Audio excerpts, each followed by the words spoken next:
Komisi Pemberantasan Korupsi memeriksa bos PT Agung Sedayu Group Sugianto Kusuma alias Aguan dan staf khusus Gubernur DKI Jakarta Suni Tanuwijaya sebagai saksi dalam kasus suap proyek reklamasi Teluk Jakarta. Kedua saksi diperiksa sekitar 7 jam. Aguan dan Suni diperiksa secara terpisah oleh penyidik KPK. Ini merupakan kali pertama keduanya diperiksa sebagai saksi untuk tersangka Muhammad Sanusi dan Arisman Wijaya. Keduanya dimintai keterangan mengenai peranan mereka dalam proyek reklamasi di Teluk Jakarta. Aguan keluar dari gedung KPK tanpa memberikan keterangan apapun kepada media. Nama Aguan muncul setelah KPK mencekalnya untuk bepergian ke luar negeri. PT Kapuk Naga Indah yang merupakan anak perusahaan Agung Sedayu Group telah melakukan pembangunan di Pulau C dan D yang belum mengantongi izin pembangunan. Atas dasar itulah KPK menilai keterangan Aguan diperlukan dalam proses penyidikan.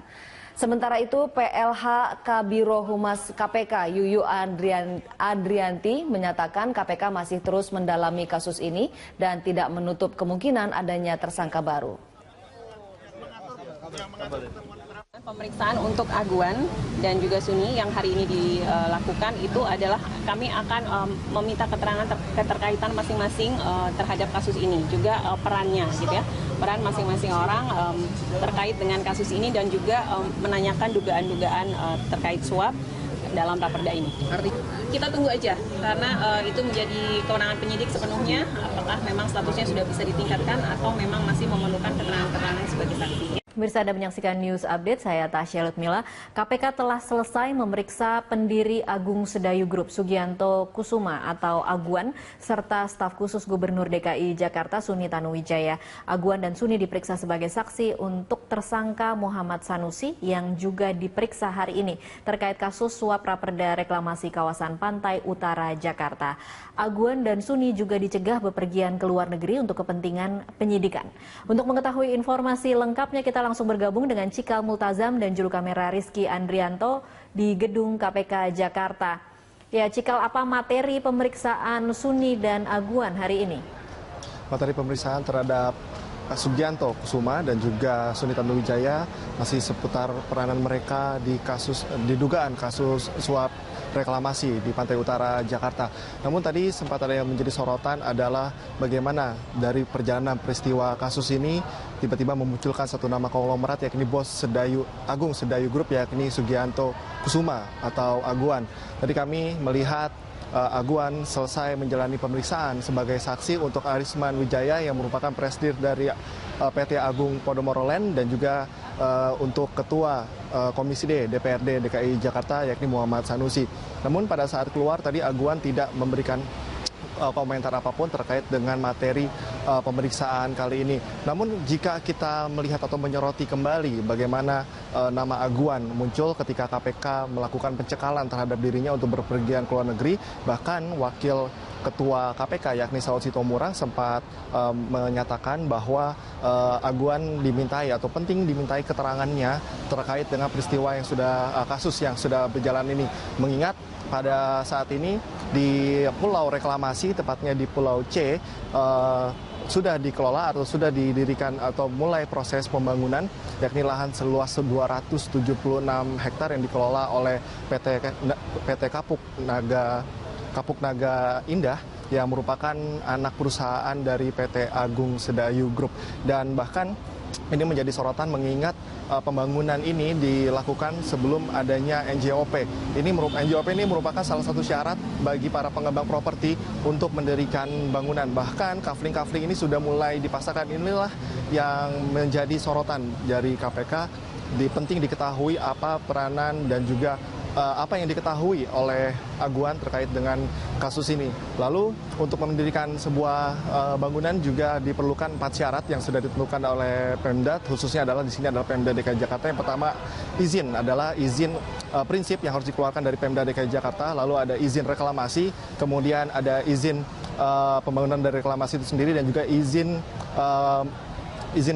mendirikan bangunan atau IMB. Inilah yang coba kami tanyakan pada saat Aguan tadi keluar, apakah 4 prinsip atau 4 izin ini sudah dilaksanakan oleh pengelola yang saat ini kita ketahui dikelola oleh Agung Sedayu Group, namun ia tadi tidak memberikan komentar apapun, hanya memberikan langsung menuju ke mobilnya, sama persis ketika ia datang tidak memberikan keterangan apapun. Kami pun di sini nanti juga akan berusaha untuk menanyakan dari pihak Humas apa saja sebetulnya materi yang sudah ditanyakan penyidik kepada Aguan. Sementara untuk Suni Tanuwijaya tadi ia dicecar 12 pertanyaan oleh penyidik KPK, diantaranya adalah mengenai apa peranan dia sebagai staf sus dari Gubernur DKI Jakarta, kemudian apa yang ia ketahui terkait dengan rangkaian peristiwa dugaan suap reklamasi di pantai utara Jakarta. Demikian kami juga masih menunggu konfirmasi dari pihak KPK, terutama mengenai apa saja materi yang ditanyakan kepada Sugianto Kusuma atau Aguan. Tasya.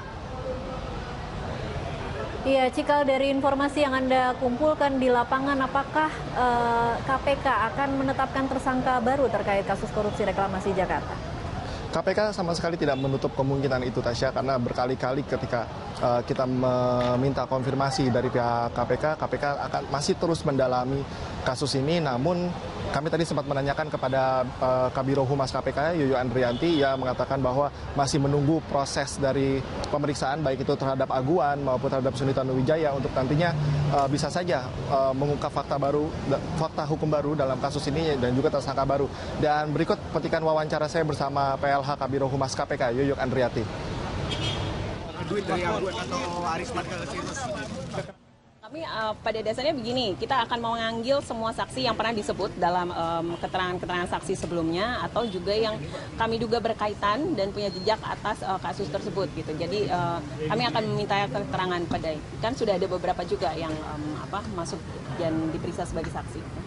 Terkait dengan pemeriksaan kasus reklamasi, ini kan ada Suni, ada Aguan, tadi juga ada dari Pelindonya, pemeriksaannya ini lebih ke arah mana, Mbak? Iya, sepertinya tadi sudah saya jelaskan ke beberapa teman, pemeriksaan untuk Aguan dan juga Suni yang hari ini dilakukan itu adalah kami akan meminta keterangan keterkaitan masing-masing terhadap kasus ini, juga perannya gitu ya, peran masing-masing orang terkait dengan kasus ini dan juga menanyakan dugaan-dugaan terkait suap dalam raperda ini. Artinya ada. Dari pernyataan Yuyu Andrianti tadi bisa kita simpulkan, Tasya, bahwa memang KPK masih terus mendalami kasus ini dan juga akan kembali memanggil pihak-pihak yang kemungkinan bisa untuk membuka kasus lebih baru, termasuk anggota DPRD lain. Seperti kita ketahui dari pihak Muhammad Sanusi, dari pengacaranya sempat mengatakan bahwa ada beberapa anggota DPRD justru yang juga menerima suap terkait dengan reklamasi di pantai utara Jakarta ini. Tasya. Baik, terima kasih Cikal Multazam dan juru kamera Hafiz Ar-Rasyid dan juga Rizky Andrianto melaporkan langsung dari Gedung KPK Jakarta.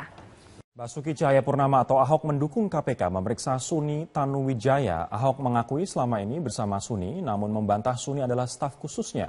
Ahok menyatakan polemik kontribusi tambahan pengembang proyek reklamasi sejak dirinya menjadi wagub. Ahok menyatakan pengembang bahkan awalnya hanya ingin memberi kontribusi tambahan dalam jumlah yang sangat kecil.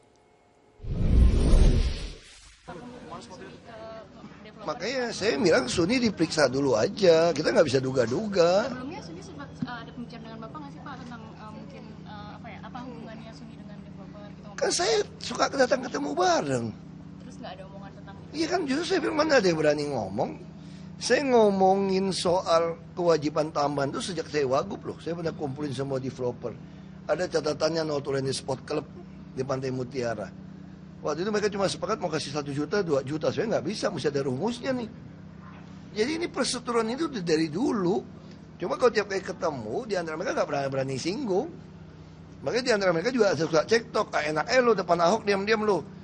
Gue yang jadi jelek namanya. Boleh dibilang Suni staf khusus juga dong ya Pak? Makanya. Karena kan dia bisa punya akses untuk. Kalau dibilang staf khusus, resmi nggak? Digaji nggak? Jadi gimana boleh staf khusus?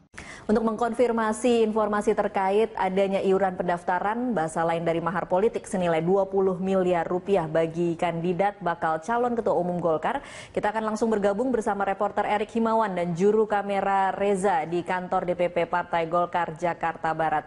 Erik. Ya, Erik, apakah sudah ada kejelasan terkait adanya mahar politik 20 miliar rupiah bagi kandidat calon ketua umum? Ya, Tasya, memang benar sekali.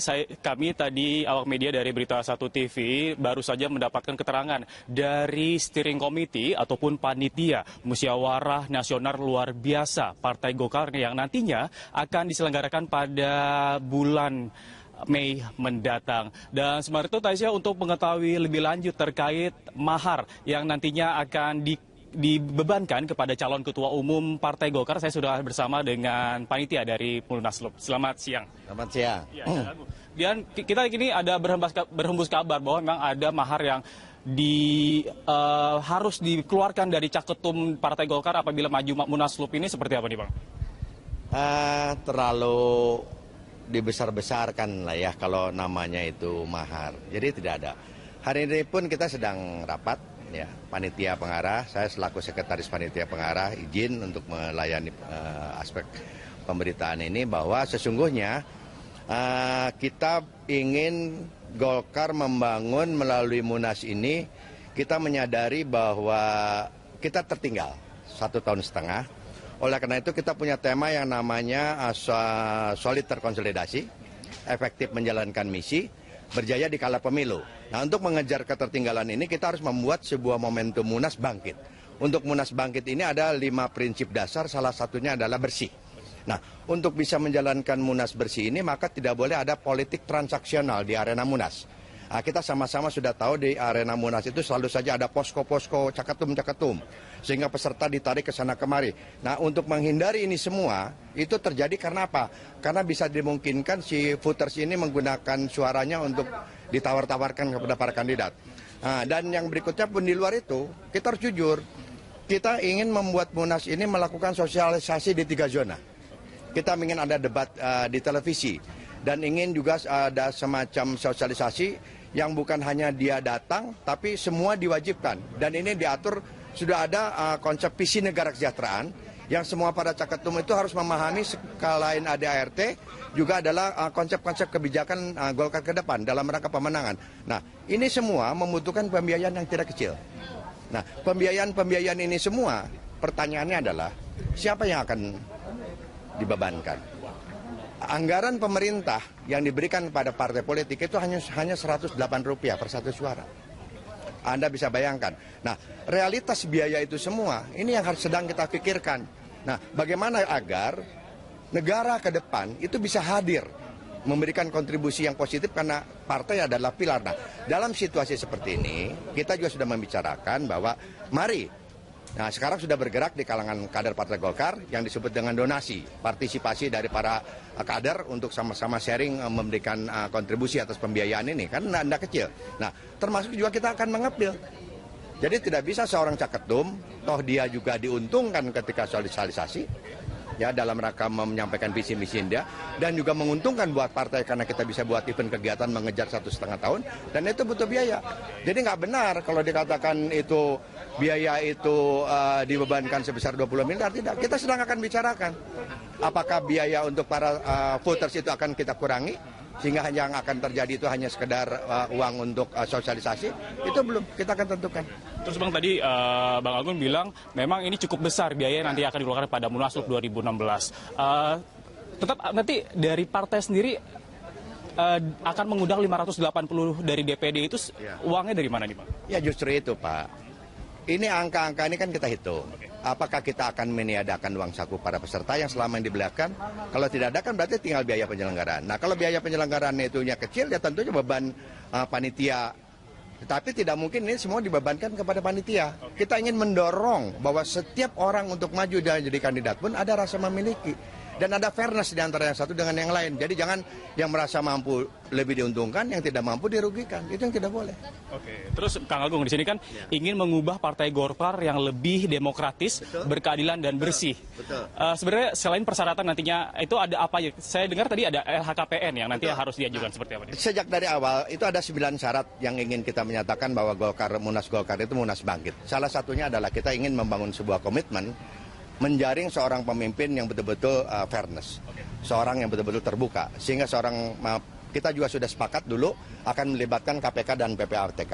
Nah, cara pelibatannya seperti apa? Kan nggak mungkin KPK kita hadirkan orang-orangnya. Ya kita hadirkannya dalam bentuk komitmen Caketum, menandatangani, melaporkan LPKN termasuk melaporkan pajaknya. Begitu. Terus sudah ada nggak Bang calon-calon ketua umum yang kuat dalam Munaslup ini Bang? Menurut saya semuanya kuat. Nggak ada yang tidak kuat. Semuanya kuat dan bicara besaran uang itu jangan diartikan bahwa itu hanya beban seorang calon. Pasti dia juga punya teman-teman, punya para pendukung. Pasti juga kalau memang saya berasa cocok sama si A, ya saya dengan sukarela akan memberikan support dukungan bantuan pada si A. Nah jadi uang itu jangan seolah-olah milik dia pribadi. Tidak. Ya. Kang Agun, jelas sekali. Terima kasih Kang atas informasinya Kang. Mohon doanya saja. Siap. Sukses. Munaslup. Ya pemirsa, memang nantinya rencananya musyawarah nasional luar biasa Partai Golkar akan diselenggarakan pada bulan Mei mendatang. Dan memang ini merupakan menjadi momentum Partai Golkar untuk merubah ke arah yang lebih baik. Dan bisa kita ketahui pada 2019 datang merupakan pemilihan legislatif dan pemilihan presiden. Seluruh partai harus memiliki wakilnya yang merupakan cukup kuat untuk maju dalam pemilihan presiden 2019 mendatang. Demikian laporan kami langsung dari DPP Partai Golkar. Kita kembali ke studio. Tasya. Baik, terima kasih Erik. Pemirsa, itu tadi laporan reporter Erik Himawan dan juru kamera Muhammad Reza langsung dari kantor DPP Partai Golkar, Jakarta Barat.